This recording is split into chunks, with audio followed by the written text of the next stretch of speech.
네, 2024년 7월 8일 이정훈입니다. 오늘 경북경찰청에서 최혜병 사망사건에 대한 수사 결과를 발표했습니다. 보도자료를 배포했습니다. 지금 화면에 나오는 게 이 보도자료입니다. 이제 최혜병 사망에 대해서는 수사기관의 수사는 끝났습니다. 물론 공수처가 한 번 더 조사할 수 있겠죠. 근데 공수처가 수사하는 거는 이 최혜병 사망 관련된 부분이 아닙니다. 최혜병 사망 사건 부분은 검찰로 이첩되기 때문에 검찰에서는 특별한 경우가 아닌 한 재수사를 안 할 겁니다. 경찰의 의견대로 거의 기소를 하거나 조금 구매를 줄여서 기소하는 선에서 끝날 겁니다. 이 최혜병 사건을 놓고 정청래 국회 법사위원장은 대한민국 해병대 장성과 대한민국 스타들을 조롱을 했습니다. 뒤에 가서 손들고 서 있으라는 식으로 아주 망신을 줬습니다. 그에 대해 대한민국 장성들은 어느 누구도 대항하지 못했습니다. 참 제가 보기에는 졸렬한 모습이었습니다. 오합지졸이 아니라 오합지장이 대한민국 군대를 이끌고 있구나 하는 생각이 들었습니다. 그런 생각을 저는 대구에서 나오는 매일신문에 정청래와 개병대라는 제목으로 칼럼을 하나 썼습니다. 한번 기회가 되면 보시기 바랍니다. 제가 이 칼럼에서는 최혜병 사건의 실체적 진술에 대해서는 언급하지 않겠다 그랬는데 오늘 경찰의 발표가 있었기 때문에 아주 쉽게 이 사건의 최혜병 사망 사건을 둘러싼 경위를 쉽게 설명해 드리겠습니다. 자, 우선 미국 해병대를 본딴 게 대한민국 해병대입니다. 미국도 해병대를 본격적으로 운영한 거는 2차 대전부터입니다. 2차 대전 때 2차 대전은 두 개의 전쟁이 벌어졌죠. 독일하고 이탈리아는 금방 항복했으니까 빼고 독일하고 싸우는 전쟁이 유럽에서 벌어졌습니다. 거기에서는 주로 지상전 중심으로 하고 공군이 참여하는 전쟁이었습니다. 그리고 일본이 하와이 진주만을 때리는 바람에 미국이 단독으로, 거의 단독이죠. 일본하고 싸우는 태평양 전쟁, 일본은 이걸 대동아 전쟁이라 그러죠. 이 두 개의 전쟁이 벌어지는 겁니다. 미국은 일본을 상대로 한 태평양 전쟁에서 전쟁을 하고 그 다음에 유럽에서는 아이젠하워 미국 대장이 가서 총사령관이 되면서 영국, 나중에는 프랑스 등 몇 나라가 들어오죠. 그런 연합국을 이끌고 독일군하고 싸우는 겁니다. 두 개의 큰 전쟁을 하게 됩니다. 근데 이제 이 태평양 전쟁은 바다에서 해전을 주로 하게 돼요. 그래서 미드웨이 해전에서 미국 항공모함하고 항공모함 4척인가 5척인가 일본 항공모함 4척인가 5척인가 붙는 사상 최대의 항공모함 전투가 붙었죠. 여기서 승부는 비겼는데 일본의 기세는 꺾이면서 이제 일본이 계속 밀려나게 됩니다. 자, 이렇게 항공모함, 구축함, 순양함 다 동원된 해전을 하지만 중간중간에 바다에 섬이 있죠. 그 섬은 보급기지고 그리고 중요한 비행장도 되고 항공모함과 달리 절대로 가라앉지 않는 불침 항모가 되죠. 또 보급기지도 되고 포를 쏠 수 있는 포대도 됩니다. 때문에 이제 그 섬들에 일본군들이 많이 주둔해 있죠. 주로 일본의 육군이 주둔해 있었습니다. 그런 섬들을 뺏어야만 그 다음 해전을 잘할 수 있기 때문에 태평양 전쟁은 미 해군이 주도하는데 이 해군에서 일본 육군은 이들을 육전대라고도 불렸고 해군 보병이라고도 불렀습니다. 배를 타고 가다가 딱 내려서 육지 전투를 하는 전문으로는 부대. 네. 그걸 미국에서는 머린이라고 불렀습니다. 미 해군은 네이비하고 머린이 사실은 비슷한 뜻인데 바다를 인도 양으로 할 거냐, 태평양 양으로 할 거냐, 동해 서해처럼 해로 할 거냐, 그런 정도 차이죠. 그 네이비가 있으니까 머린이라고 불려서 이 해군 보병대를 운영한 거죠. 이 해병대가 이오지마 전투부터 시작해서 오키나와 전투, 괌 전투, 사이판 전투 중요한 섬들을 상륙해서 처절한 상륙전을 벌입니다. 이 상륙전에 투입된 병사들이 많이 희생이 됐죠. 그러면서 이제 미 해병대가 굉장히 유명해졌습니다. 그래서 현재 미국은 이 해병대를 군단 단위로 운영해요. 그래서 미국은 머린 다음에 영어로 Corps, CORPS가 군단이죠. 머린 코어라고 합니다. 근데 해병대는 군단으로 운영하는데 군단을 3개로 운영합니다. 1, 2, 3. 근데 이 해병대 군단은 군단인데 무슨 군단으로 운영하는가 하면 원정 부대로 운영합니다. 그래서 원정은 영어로 expedition이라고 그러죠. 그래서 Marine Expeditionary Forces, 해병 원정군이라고 그럽니다. 그래서 Marine Expeditions 그 다음에 Force, F 따서 MEF라고 미국 군단을, 해병대 군단을 부르는데, 미국은 3개 군단이 있다 그랬죠. 그래서 그걸, 각 군단을 해병 원정 군단, 해병 원정 군, 이렇게 해서 MEF라고 부르는데, 걔들은 MEF라고 발음하죠. 그래서 3개의 군단을 원맵, 투맵, 쓰리맵 이렇게 부릅니다. 원맵은 미국에 있을 거예요. 본토에. 투맵도 아마 있을 거고, 쓰리맵이 어디 있느냐? 일본 오키나와에 주둔합니다. 오키나와가 제주도만한 섬인데 저는 오키나와에 가봤어요. 아주 한복판에 굉장히 큰 부대가 있습니다. 그래서 이제 원정군입니다. 원정군이기 때문에 원정을 나가려면은 이 많은 부대가 비행기 탈 수는 없고 미 해군이 배를 제공합니다. 그게 이제 상륙모함, 상륙함은 우리가 많이 아는 LSD 여러 가지인데 우리는 LST를 많이 알고 있죠.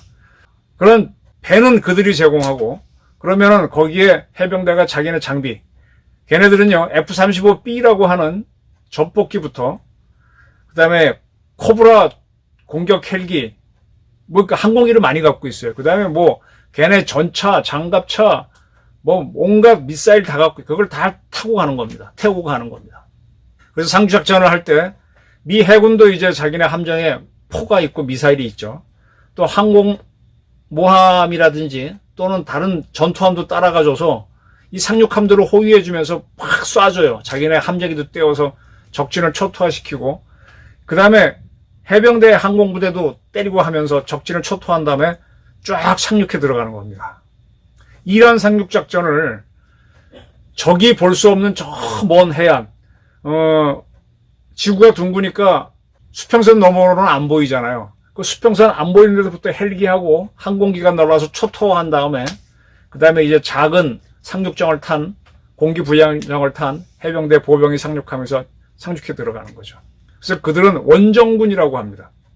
대한민국 해병대는 이런 능력이 없어요. 아직 해병대는 이제 머린원이라고 하는 우리가 개발한 수리론 전투기를 토대로 한 머린원이라고 하는 헬기를 갖고 있고 그 다음에 F-35B 같은 고정익 전투기는 없습니다. 그리고 헬기도 아직 양이 적어요. 초수평성 상륙작전을 못합니다. 미국처럼 원정군이 되지 못해요.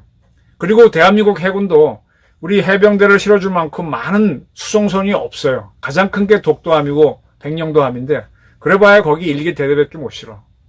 그 다음에 LST 뭐가 있지만은 장비 싣고 사람 싣고 하면은 많이 못 태웁니다. 그래서 우리는 원정군이라는 말을 사용하지 못하고 그냥 해병대라고 하다가 제가 자료를 보니까 2016년 신속기동군이 되자라는 개념을 만듭니다. 신속기동군. 원정군까지는 못하고 원정군은 전 세계 어디로 다 가는 거고 신속기동군은 대한민국에서 뭐가 생겼을 때 한반도 주변도 생겼을 때 신속하게 달려가자라고 합니다.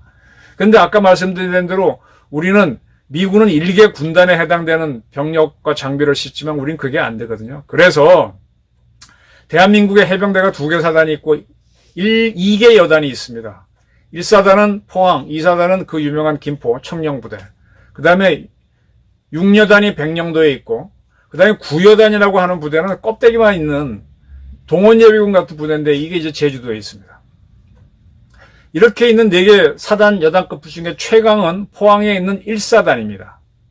1사단은 딱 한 부대가 포항 전체에 딱 모여 있어가지고 자기 나름대로는 해군이 상륙함만 대주면 딱 타고 바로 작전을 간다는 그런 개념이에요. 그런데 해군이 제공할 수 있는 기동력의 한계가 있고 여기도 장비의 한계가 있다 보니까 2016년 우리도 신속 기동부대를 지정을 하는데 해병대 1개 군단을 하는 게 아니라 이 1사단 내에 있는 2개의 부대를 여단으로 부르면서 2개의 여단을 신속 기동부대로 지정을 합니다. 첫 번째 부대는 전쟁용 기동부대입니다. 두 번째 부대는 우리나라에서 자연재해가 일어나고 홍수가 나고 쓰나미도 여러 가지 재해가 있잖아요. 그래서 이 재난에 대응하는 신속기동부대, 그 다음에 군사작전에 대응하는 신속기동부대로 해병대에는 3개 여단이 있어요. 거기 중에 2개 여단을 지정합니다. 그리고 한때 이 두 부대가, 우리는 이걸 뭐라고 불렀는가 하면, 이 해병대 연대는 좀 사람이 많거든요. 연대가 여단입니다. 그래서 이게 우리가 스파르탄 3000이라고 이름을 붙였어요. 스파르탄 300이란 말이 있죠. 영어가 있었죠. 페르시아가 그리스를 쳐들어왔을 때 스파르타의 용사 300명이 가서 결사적으로 엄청난 부대를 막은 걸 갖고 만든 영어가 스파르타 300인데, 우린 그걸 본따라 스파르탄 3000이라고 불렀습니다. 이 부대들을. 근데 이거를 영국과 미국 언론이 북한의 김정은 목을 따라가는 참수부대다라고 잘못 보도해서 굉장히 주목을 끌었었어요. 사실은 육군 특수전사령부 특전사 밑에 제13여단이 참수작전 부대입니다. 근데 이걸 재밌는 거는 이런 거, 해병대 신속기동부대하고 특전사의 참수작전 부대를 문재인 정권 때 정했어요. 문재인 정권 초기에. 그러다가 문재인이가 김정은 만나고 하니까 다 이 부대들을 무력화시켰죠. 네, 어쨌든 그렇습니다. 자, 이런 상태에서 작년 이맘때쯤에 예천에서 홍수가 났어요. 피해가 컸습니다. 지금도 비가 오고 있는데 피해가 컸어요. 그래서 누가 출동을 하느냐? 군사작전에 대응하는 신속기동부대가 아니라 자연재해에 대응하는 신속기동여단이 출동하는 겁니다. 그런데 이 부대는 자기 고유의 군사작전도 해야 되잖아요. 그때 우리가 훈련이 많았어요. 그래서 병력이 모자라서 자기네가 출동을 못하니까 지원부대를 받습니다. 그 지원부대로 누가 들어온가 하면 해병대 1사단에 가게 되면 3개 여단이 있고 보병여단이 있고, 요 보당 중에 2개가 신속기동부대입니다. 그리고 이 부대를 지원하기 위한 포병여단이 있습니다. 이 포병여단이 중에 몇 개 부대가 이 신속기동부대 여단에 참여해서 예천으로 간 거죠. 사고는 어디서 일어났느냐? 이 신속기동부대에는 재난에 투입하는 훈련을 했기 때문에 이들은 사고가 안 났는데, 이 지원을 나온 포병부대 쪽에서 사고가 났습니다. 자, 근데 이제 우리 경상북도 예천에 가게 되면 경상북도를 지키는 별도의 항토사단이 있습니다. 이 군대가 왜 이렇게 예천 지역에 투입됐는가 하면은, 이렇게 자연재해가 일어나면은, 자연재해는 기본적으로 소방청이나 소방서가 막아야 돼요. 소방서가 경찰의 지원을 받아 막는 게 원칙입니다. 풍수에는 소방, 그 다음에 사건, 사고는 경찰. 근데 이제 힘이 딸리면 지원을 요청하죠. 그래서 경찰이 들어오고, 그 다음에 군이 동원되는데, 경북 지역에는 안동에 있는 모 사단이 있어요. 그 부대가 출동을 했습니다. 근데 그 부대가 향토사단이다 보니까, 향토사단은요, 말이 사단이지 실제 규모는 작습니다. 예비군이 들어와야 형성이 돼요. 한 대대급밖에 안 돼요. 그러니까 이제 지원을 요청하니까 합참에서 포항이 경상북도잖아요. 그 포항에 있는 해병대 1사단이 지원해라 그래서 자연재해에 출동하는 부대가 출동하게 됐는데, 병력이 모자라서 포병 여단에 있는 대대를 몇 개 데리고 갑니다. 그래서 가게 되니까 이제 육군사단장은 여기는 자기네 여단들이 할 테니 여기는 해병대 여단이 하시오, 이렇게 나눠줬죠. 그리고 이 전체 이 자연재해를 담당하는 소방 측은 이 물속에 들어가서 하고는 거는 기본적으로 그건 전문으로 하는 게 소방이잖아요. 그러니까 자기네가 하겠다. 그러니까 이 군인들은 수중수색은 자기네가 하겠다. 그러나 이 도로를 가면서 정찰하고, 그 다음에 이게 수변, 물가 위주로 정찰을 해달라. 그런 식으로 서로 얘기가 됐죠.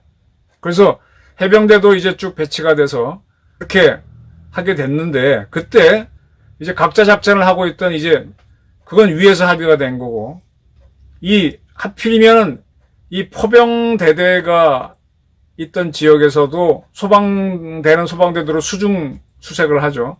이제 그 수중 수색을 하게 되는 소방 책임자가 자기네끼리 얘기하면서 도움을 요청을 하죠.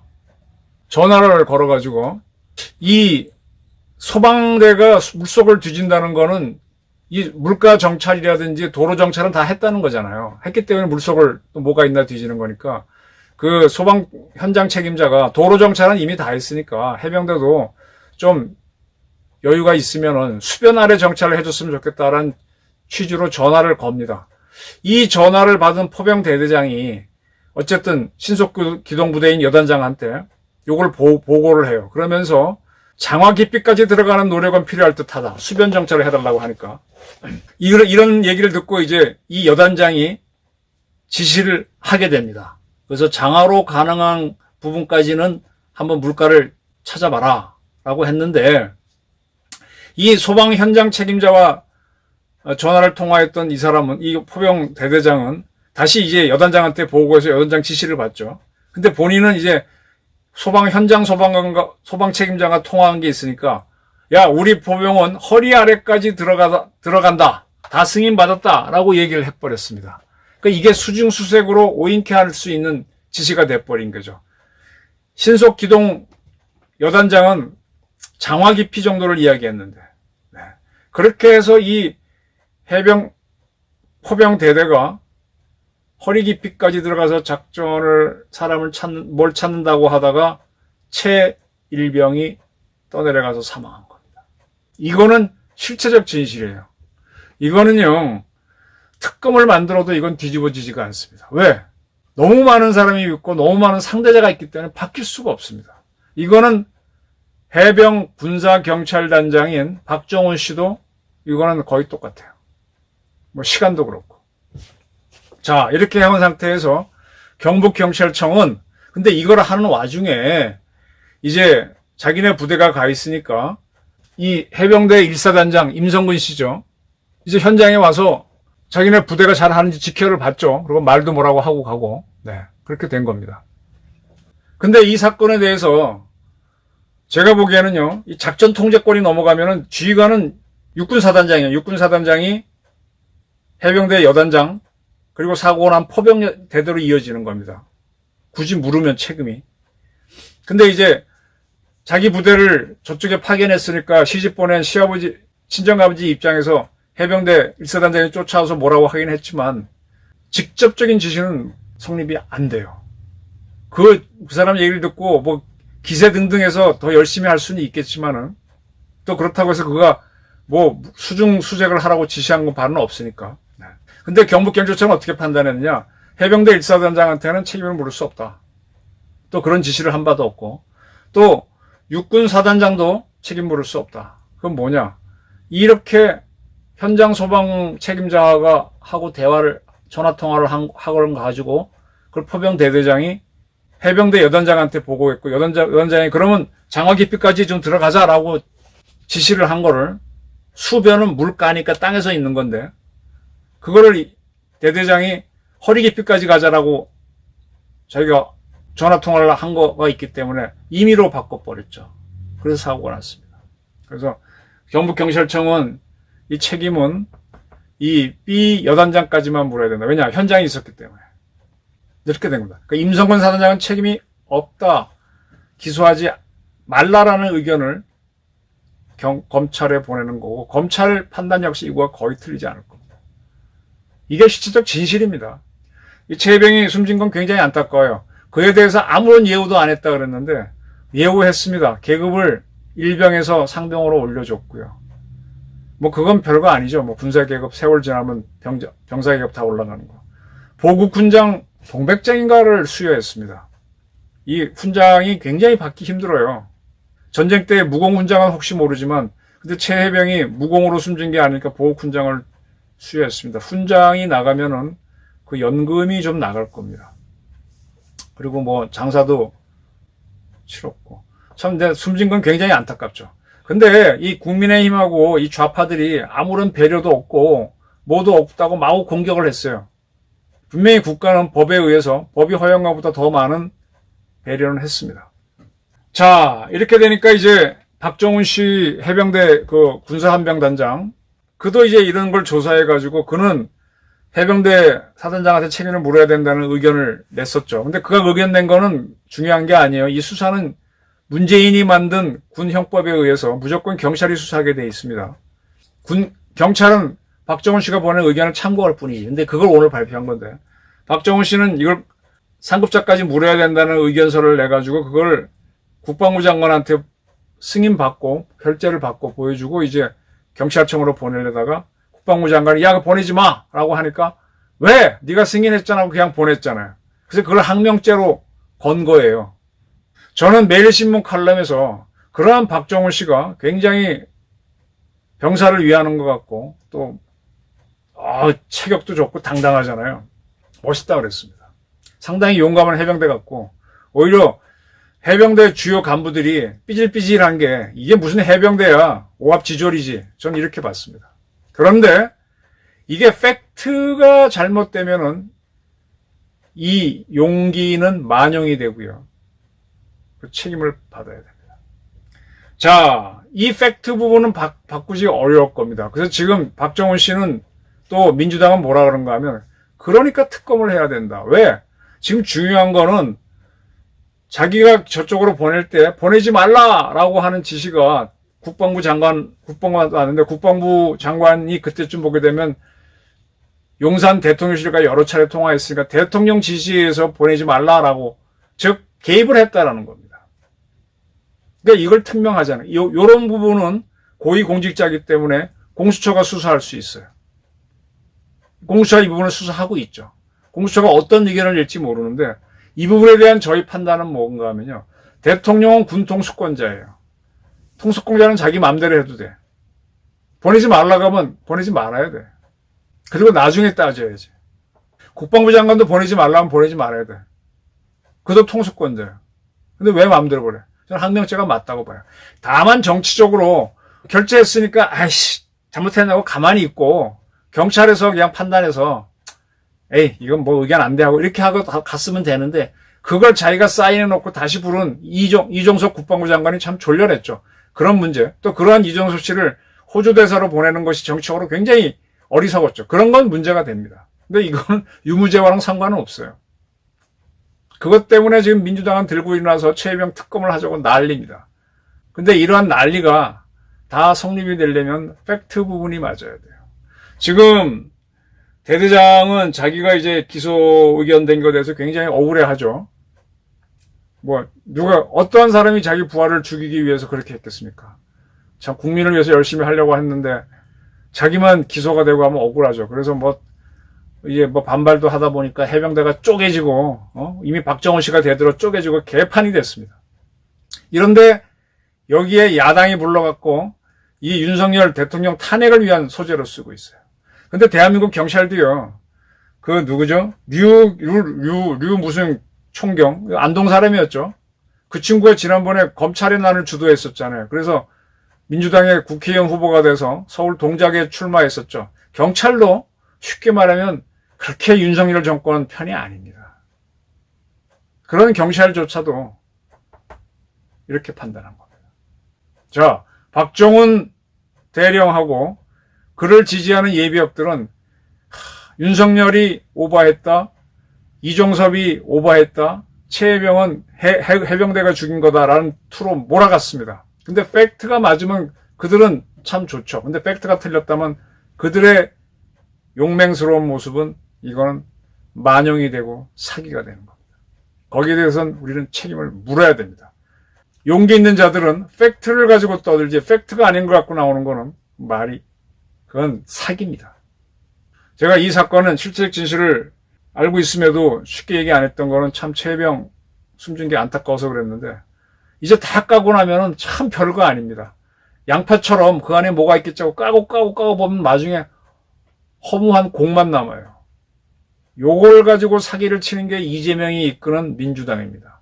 이재명은 자기 살라고 특검을 자꾸 만들어 윤석열 대통령 하야시키려고 하는데 이재명은요 싸고 까는 게 아니라 지금 뭐로 싸고 자기 죄를 감추기 위해서 금빛 나는 보자기로 싸고 은빛 나는 보자기로 싸고 비단 보자기로 싸고 계속 감추고 있죠.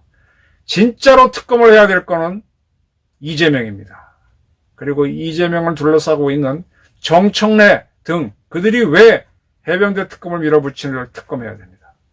사기를 친 자들에 대해서는 단호해야 됩니다. 신학님 김만배 이번에 구속을 했죠. 허위 보도로. 똑같이 정치적으로 허위 주장을 했던 자들에 대해서도 특검을 하면서 단죄를 할 수 있어야 됩니다. 그래야 대한민국 군부의 용기, 대한민국 국민의 정의가 되살아난다. 전 이렇게 봅니다. 감사합니다.